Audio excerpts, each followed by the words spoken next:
In Isaiah chapter 11, ಯೆಶಾಯ 11ನೇ ಅಧ್ಯಾಯದಲ್ಲಿ ನೋಡ್ತೇವೆ ನಾವು. it speaks about that future day when Jesus will establish his kingdom on the earth. ಕ್ರಿಸ್ತನು ತನ್ನ ರಾಜ್ಯವನ್ನ ಭೂಮಿ ಮೇಲೆ ನಿರ್ಮಾಣವಾಗಿದೆ ಮಾಡೋದ್ರ ಬಗ್ಗೆ ಹೇಳುತ್ತೆ. When there will be no more wars would have finished. ಅಲ್ಲಿ ಯುದ್ಧಗಳಿರೋದಿಲ್ಲ, ಎಲ್ಲ ಮುಗಿದಿರುತ್ತೆ. There will be no more guns and bombs. ಅಲ್ಲಿ ಒಂದು ಬಾಂಬ್ ಆಗಲಿ ಗನ್ ಇರೋದಿಲ್ಲ. There will be peace all over the earth and Jesus will reign as king. ಭೂಮಿ ಮೇಲೆ ಎಲ್ಲ ಶಾಂತಿ ಇರುತ್ತೆ, ಕ್ರಿಸ್ತನು ರಾಜನಾಗಿ ಆಳ್ತಾನೆ. It's going to happen when Christ comes back. ಕ್ರಿಸ್ತನು ಮತ್ತೆ ಬಂದಾಗ ಇದು ನಡೆಯುವಂಥದ್ದು. And then the devil is bound for 1,000 years. 1000 ವರ್ಷಗಳ ಕಾಲ ಸೈತಾನನು ಬಂಧಿಸಲ್ಪಡ್ತಾನೆ. Even in nature things will change. ಇಲ್ಲಿ ಒಂದು ಪ್ರಕೃತಿನಲ್ಲೂ ವಿಷಯಗಳು ಬದಲಾಗುತ್ತೆ. The lion and the tiger will not be wild anymore. ಒಂದು ಸಿಂಹ ಮತ್ತು ಒಂದು ಹುಲಿ ವ್ಯಾಘ್ರವಾಗಿರೋದಿಲ್ಲ. And the cobra will not be a poisonous snake anymore. ಒಂದು ಹಾವು ವಿಷಪೂರಿತವಾಗಿರೋದಿಲ್ಲ. The world will become just like the old Garden of Eden. ಈ ಒಂದು ಲೋಕ ಹಳೆ ಏಡೆನ್ ತೋಟದಂತಾಗುತ್ತೆ. That's going to happen when Jesus comes back. ಯೇಸು ಕ್ರಿಸ್ತನು ಮತ್ತೆ ಬಂದಾಗ ಹಾಗೆ ನಡೆಯುತ್ತೆ. You read that described here in Isaiah chapter 11. ಅದು ಈ ಯೆಶಾಯ 11ರಲ್ಲಿ ವಿವರಿಸಲ್ಪಟ್ಟಿದೆ. How the world will be at that time. ಆಗ ಈ ಲೋಕ ಹೇಗಿರುತ್ತೆ ಅಂತ. Verse 6.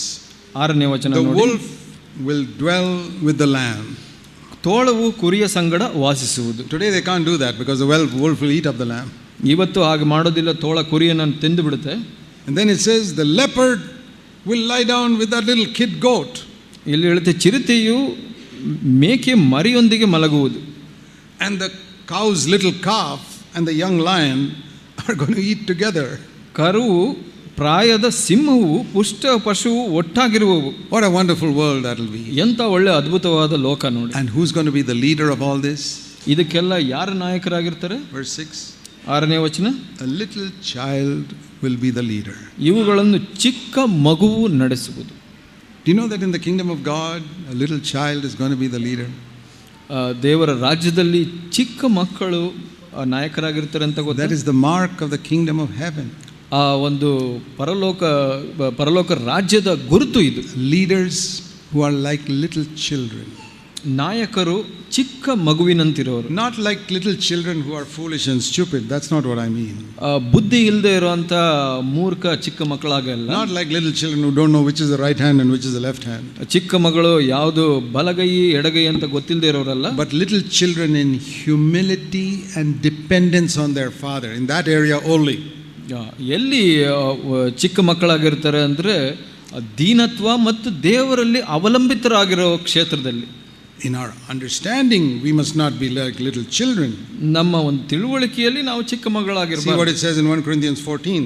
1 ಕೊರಿಂಥ 14ರಲ್ಲಿ ಏನು ಹೇಳುತ್ತೆ? 1 Corinthians 14. 1 ಕೊರಿಂಥ 14 verse 20. 20ನೇ ವಚನ. Brethren, don't be children in your thinking. ಸಹೋದರರೇ, ಬುದ್ಧಿ ವಿಷಯದಲ್ಲಿ ಬಾಲಕರಾಗಿರಬೇಡಿ. In evil matters be like little children. ಕೆಟ್ಟತನದ ವಿಷಯದಲ್ಲಿ ಶಿಶುಗಳಾಗಿಯೇ ಇದ್ದು ಬುದ್ಧಿ in your thinking you must be mature. ಆದರೆ ಬುದ್ಧಿಯ ವಿಷಯಗಳಲ್ಲಿ ಪ್ರಾಯಸ್ಥರಾಗಿರಬೇಕು. In all evil matters ಇನ್ನು ಎಲ್ಲ ಕೆಟ್ಟ ವಿಷಯಗಳಲ್ಲಿ be like a little child. ಶಿಶುಗಳಂತಿರಿ. That means ಅದರ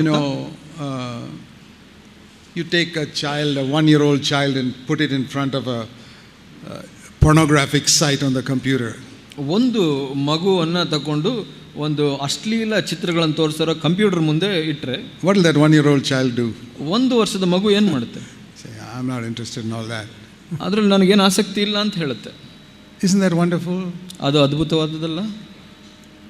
Be like a child in matters of evil. ಕೆಟ್ಟ ವಿಷಯಗಳಲ್ಲಿ ಚಿಕ್ಕ ಮಗುವಿನಂತಿರಿ. Can you get a 6-month-old child to be angry with his uncle who cheated his father? ಒಂದು ಚಿಕ್ಕ 6 ತಿಂಗಳ ಮಗುವನ್ನು ಕರೆದುಕೊಂಡು ಬಂದು ನಿನ್ನ ಚಿಕ್ಕಪ್ಪ ಈಗ ನಿಮ್ಮ ಅಪ್ಪನಿಗೆ ಮೋಸ ಮಾಡಿದರೆ ಆತನ ಬಗ್ಗೆ ಕೋಪದಿಂದಿರುವಂತೆ ಸಿಟ್ಟು ಮಾಡುವಂತ ಹೇಳಿಕಾಗುತ್ತೆ? It is impossible to get that 6-month-old child to hate his uncle who cheated his father of money. 6 ತಿಂಗಳ ಮಗು ಆ ಒಂದು ಚಿಕ್ಕಪ್ಪನ ಮೋಸ ಮಾಡಿದ ಚಿಕ್ಕಪ್ಪನ ಬಗ್ಗೆ ಸಿಟ್ಟುಗೊಳ್ಳೋದಿಲ್ಲ. Be like a little child when it comes to evil. ಕೆಟ್ಟತನದ ವಿಷಯ ಬಂದಾಗ ಚಿಕ್ಕ ಮಗುವೆಂತಿರಿ. Understanding God we must be mature. ದೇವರನ್ನ ಅರಿಯುವುದರಲ್ಲಿ ನೀವು ಪ್ರಯಸ್ತರಾಗಿರ್ಬೇಕು. When Jesus says be like a little child, it's in humility and dependence upon God. ಯೇಸು ಚಿಕ್ಕ ಮಗುವಿನಂತಿರಬೇಕು ಅಂತ ಹೇಳಿದಾಗ ಅವರು ಹೇಳಿದ ವಿಷಯ we can ask for all our earthly things. ದೀನತೆ ಮತ್ತು ದೇವರಲ್ಲಿ ಅವಲಂಬಿಸಿರೋದ್ರಲ್ಲಿ ಅದರಿಂದ ನಾವು ಎಲ್ಲವನ್ನು ದೇವರಿಂದ. What did we see in Matthew chapter 6? ಮತ್ತಾಯ 6ರಲ್ಲಿ ನಾವು ಏನು ನೋಡಿದ್ವಿ? I told you in that request, give us this day our daily bread.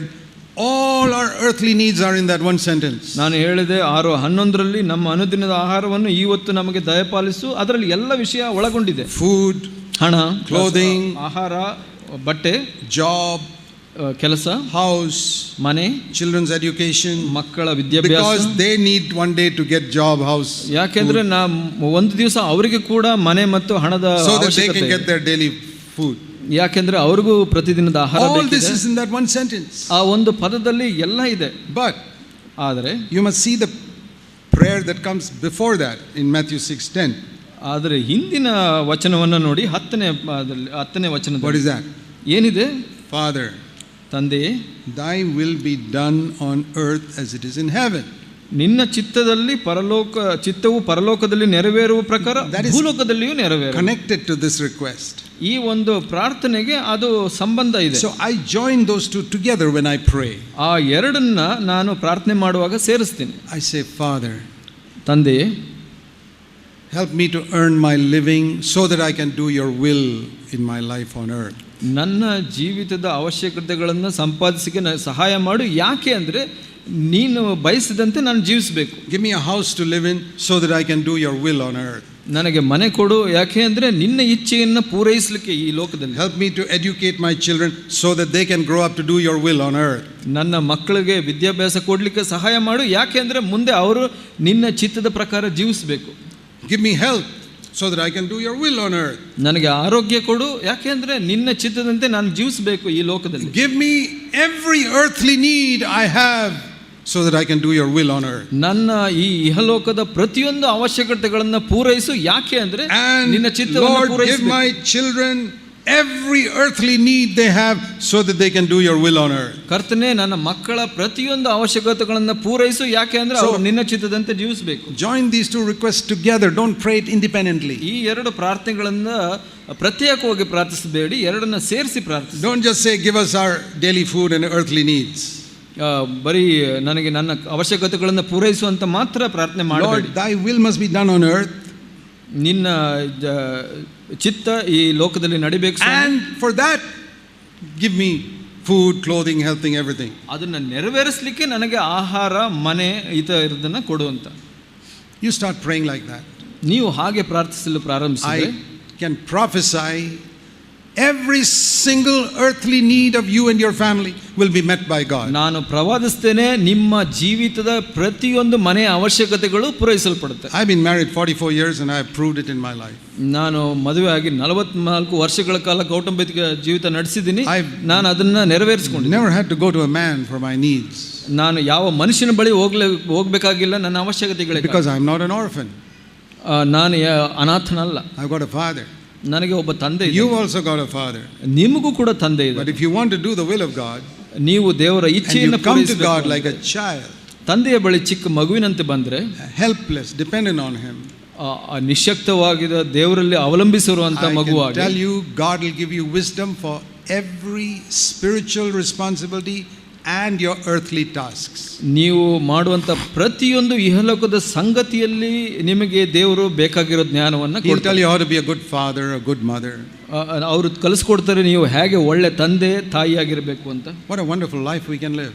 ಎಂಥ ಅದ್ಭುತವಾದ ಜೀವಿತವನ್ನು ನಾವು ಜೀವಿಸಬಹುದು. Let's pray. ಪ್ರಾರ್ಥಿಸೋಣ. Heavenly Father, ತಂದೆಯಾದ ದೇವರೇ, teach us to be like little children.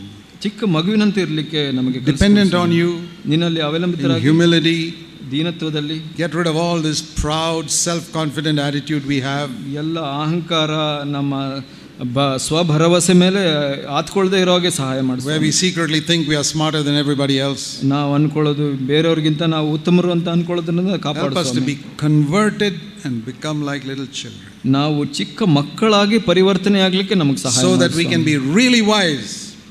ನಾವು ಈ ಲೋಕದಲ್ಲಿ ನಾವು ಜ್ಞಾನಿಗಳಾಗಿರೋ ಹಾಗೆ ಸಹಾಯ ಮಾಡಿ. In Jesus' name we pray. ಪ್ರಭು ಯೇಸುವಿನ ನಾಮದಲ್ಲಿ ಬೇಡ್ತೀನಿ.